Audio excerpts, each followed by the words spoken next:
Hello, my friends.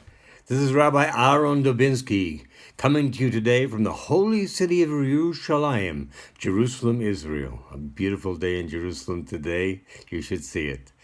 I'm going to talk to you about something today that you need to know about because it will affect your life in every facet, every aspect.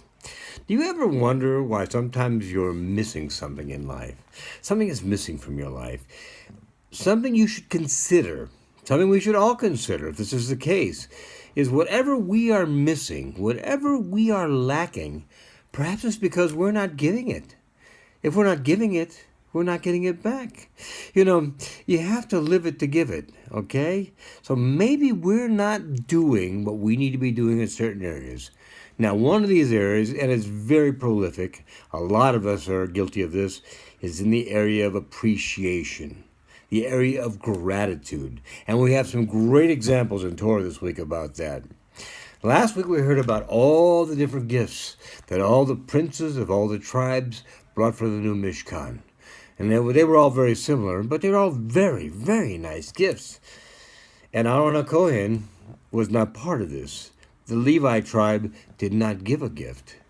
And I believe Hashem looked down and saw the fact that he was not happy about this because he wanted to honor Hashem as well. He wanted also to be a part of this. But he didn't get to be a part of it. So Hashem said, I've got something better for you. It's not how he said it, but basically this is the idea. I have something, it's not for a day, it's for always. And it's yours and yours only. It's not going to be for anybody else. You are going to light the menorah, and here's how you're going to do it. How you're going to light it. How you're going to set up the menorah in the Mishkan so that I approve of the way it's done. Wow, that is really big stuff. You had to know that Aaron HaKohen was extremely pleased with this because it gave him an opportunity to do something that nobody else was allowed to do. Only he could do it. What kind of a gift is this? And this is the Kadosh Baruch Hu showing his appreciation for all that Aaron did and his sons, all that they gave, all that they showed Hashem they were willing to do for him. This was a payback. This was gratitude.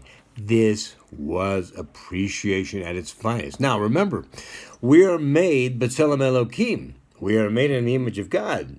So, if Hashem has this as one of his character traits, to show appreciation, to show gratitude, even though he doesn't know anything to anybody, we owe him more than we can ever repay in a lifetime.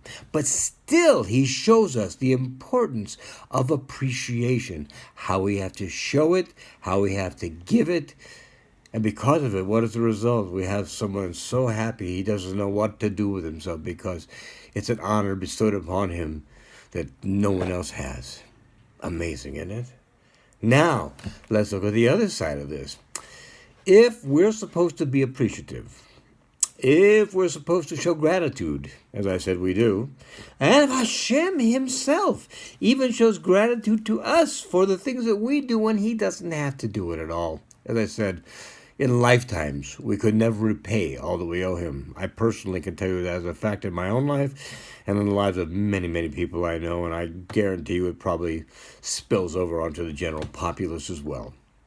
Anyway, so what happens this week at the end of Baalal Sachar? We got gratitude in the beginning. Here's gratitude. And look at the end. Look at the end. Miriam and Aaron are talking about Moshe. I would have to say it was probably mostly Miriam because she was the one who was struck with saras. She was the one who was struck with what we would today call leprosy. And she had to go away from the camp for 7 days. It's almost like Hashem said, go to your room for 7 days. Get out of here. You can't be among these people because of this. What were they talking about? It was so awful. Well, she was saying, that perhaps Moshe, because of all the time he was providing to the Jewish people, perhaps he wasn't giving enough time to his wife. Maybe she wasn't getting the attention she so rightly deserved. And maybe she was right. Maybe she was right. And here's a big lesson that we have to watch very carefully in Lashon Hara. Lashon Hara, by the way, is usually the cause of a person getting saras. Now, we don't see this much anymore, but that was what it was back then. It's not really leprosy. Very different, big difference that we should explain. Leprosy, you go to your doctor and he treats it with ointments and medicines, etc. Saras, you go to the Kohen. You don't go to the doctor. Doctor can't treat this. It is a spiritual ailment. It is not a physical ailment, although it does manifest physically. So she gets this for saying something that you and I might say, "This, what's so wrong with that?" She's concerned about her brother. The fact that, his wife is maybe not getting the attention she should be getting from him. Is this a horrible thing to say? Well, not by the way you or I or most of us would judge it. Of course not. It's a nice thing, actually, when you think about it. But remember, we've talked about this before, that no matter what we say, we have to be very careful, because there's always a way of looking at it that it means it's not meant in a person's best interest that we're speaking about. Now, how do we know that's the case here? Well, we know by the case that Hashem gave her the punishment for Lashon Hara. Again, what she did doesn't seem wrong to you or me, but to her, it was terrible, because Hashem punished her, kicked her out of the camp for 7 days while she goes to heal. Almost as if he said, "I want you to get out of here and go think about what you just did. Think about it. What did you do?" So it's like the example I've used before of a person who comes to town, he's hungry, and he says, "Do you know where I could get a bite to eat?" to a stranger. And the stranger says, "Oh yes, up on the hill, go to the Goldsteins. They've always got a pot on the stove." Now, what he meant to say was, this is a good thing, and they have a pot there exactly for this purpose, for strangers like you who have nothing to eat and who need something to eat. That's what he meant. But what could the person who he told it to be thinking? He could be thinking, "Boy, I bet these Goldsteins probably weigh 400 or 500 pounds each." That's why you have to be so very careful. We all have to be so very careful with the words we choose. Hashem says to us that we are only given so many words we're allowed to speak in our lifetime. Only so many. And when they're gone, we have to go. So it behooves us to watch each and every word that comes out of our mouth, to make sure that what we're speaking are words of Torah, words of encouragement, words of gratitude, words of appreciation, words of apology. Whatever is important to say that moves us closer to HaKadosh Baruch Hu, because after all, at the end of the day, that is our major purpose to being on this earth, to learn how to live a joyous and fulfilling life, a life of love that brings us closer to our Creator.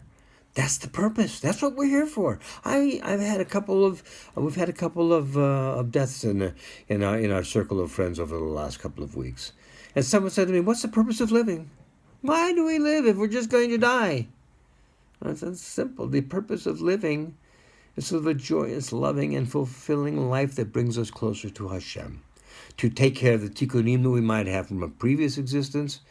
These are the things that will bring us closer to our Creator. That's why we're here.